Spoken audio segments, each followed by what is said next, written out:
Hello gang, it's Thursday, January 16th. I got my aluminum polishing kit, and I kind of knew this, but the maximum RPM of these wheels is 3,500 or 3,200, and my grinder runs at 6,000 RPMs, and it's not variable speed. So just for shits and grins, and because it won't cost me anything but time, making an adapter that'll use a 5/8 bolt to go through all these pieces and fit into my 3/8 electric drill and see how that goes. If it works, fine. If it doesn't, then maybe I'll buy me a grinder. So we're partly through with this thing already. This was just a piece of a big bolt that I had. It's like a grade 8 bolt. And so I've turned this diameter down to 3/4 of an inch, which is about an 1/8 inch bigger than 5/8. So it'll be rather thin on the walls where the 5/8 bolt goes through.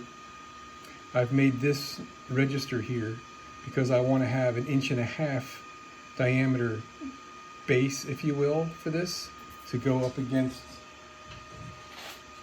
this. And I didn't have a piece of metal large enough, so I'm going to make a washer out of aluminum to fit over that to give me my 1.5 inch. It's hey, it's something, right? So we've drilled our hole 3/4 of an inch deep, roughly. So after the 3/4 of an inch mark, I'm going to reduce this down here to about 3/8 of an inch. But before I get into that, I want to bore this out to the proper size for a 5/8 thread, and then we're going to use some single point threading with this to get a 5/8 thread, 5/8 11 thread in there.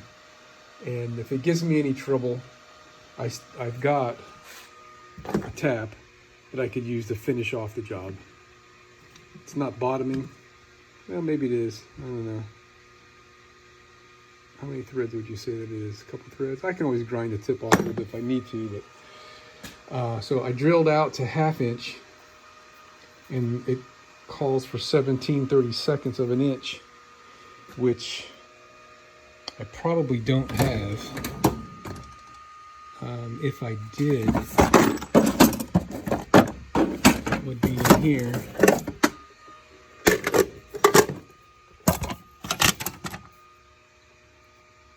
Smallest one is 9/16, which will be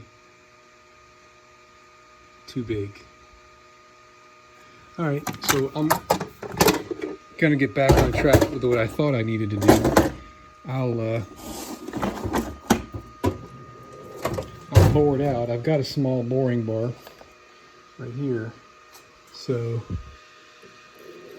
that'll work. So let me finish boring out about a 32nd of an inch, and then we'll start doing the threading.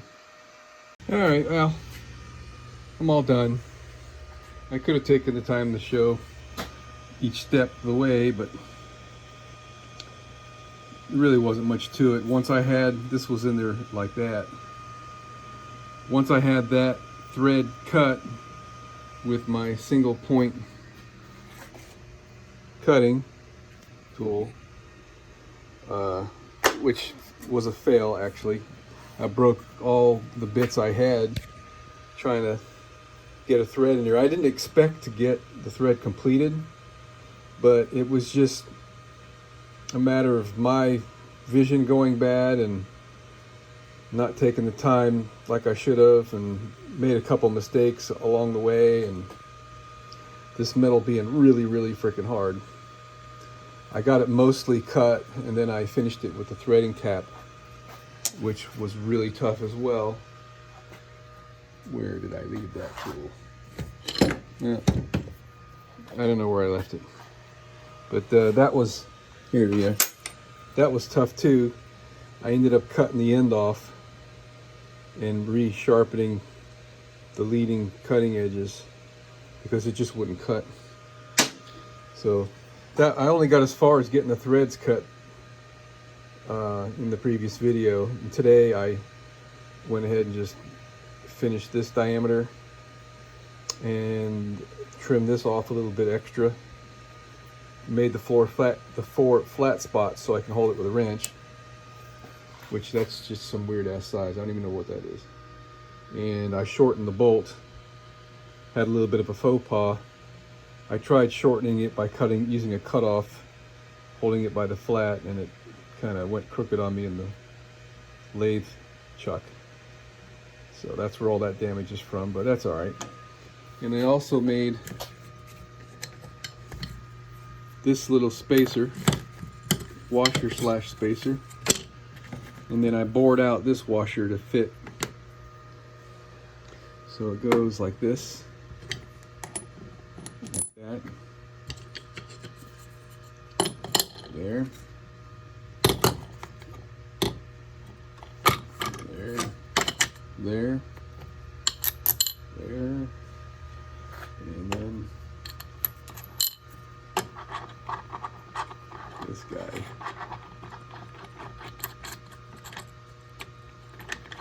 Just like that. There you have it. Don't really like that that bolt sticks up so high. The washer was an afterthought. I thought that would be a little easier on that plastic quote-unquote safety device that they give you. There it is. Now I'm ready to do some polishing. I forgot to add one thing. The reason why I went through the pains of doing this on my own is the drill adapters that I've seen in Home Depot and whatever are made such that this side is one piece with the arbor that goes in the drill, and it's threaded, and the nut goes on this side with a left-handed thread. Okay, and the difference with this is once this is in the drill chuck, I could change my wheel by just taking the nut off. I don't have to take the arbor out of the drill and then disassemble it, put the nut back on, put it back in the drill. So that's why I took the extra effort to just go ahead and make this on my own. Besides, this stuff is kind of fun, so there you have it. Hey, Saturday evening, January 18th, done for the day. I'll show you what I got done. Got these guys installed.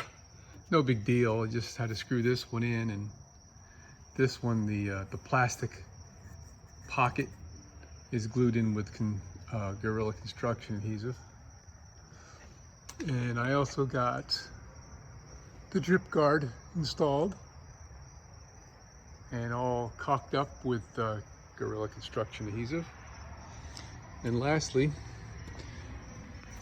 I got the trim ring installed where the fuel neck goes, and it came out nice. The little countersunk screws fit in there just right. Took me a little bit of doing. I had to grind the edge of the hole in order to get the ring to line up correctly with these screw holes. I was just toying around with the idea of how I'm going to get the door attached, and it's going to be kind of tight, but I think I'll be able to get it. I think there's room for nuts behind these holes. There should be. I'm pretty sure that's how it was installed originally. All right. So, I don't know, did I show you guys the pad adapter I made when it was finished? I don't know if I did or not.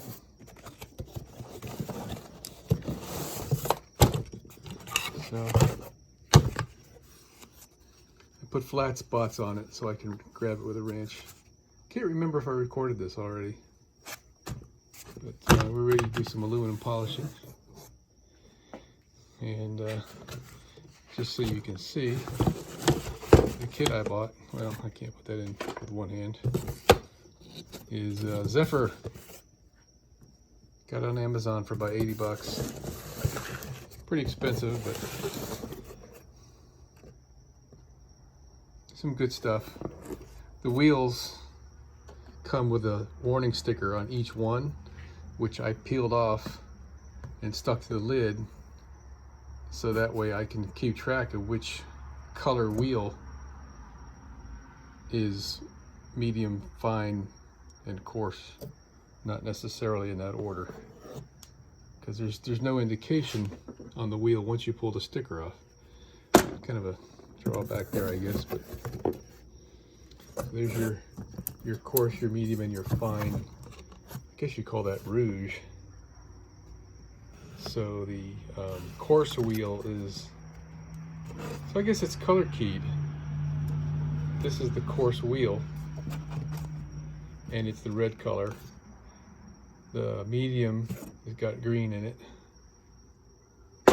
and then the fine is the one with the white. So, well, that's pretty good. So if I can put those together like that, then it will fit. Bada bing. All right, done deal.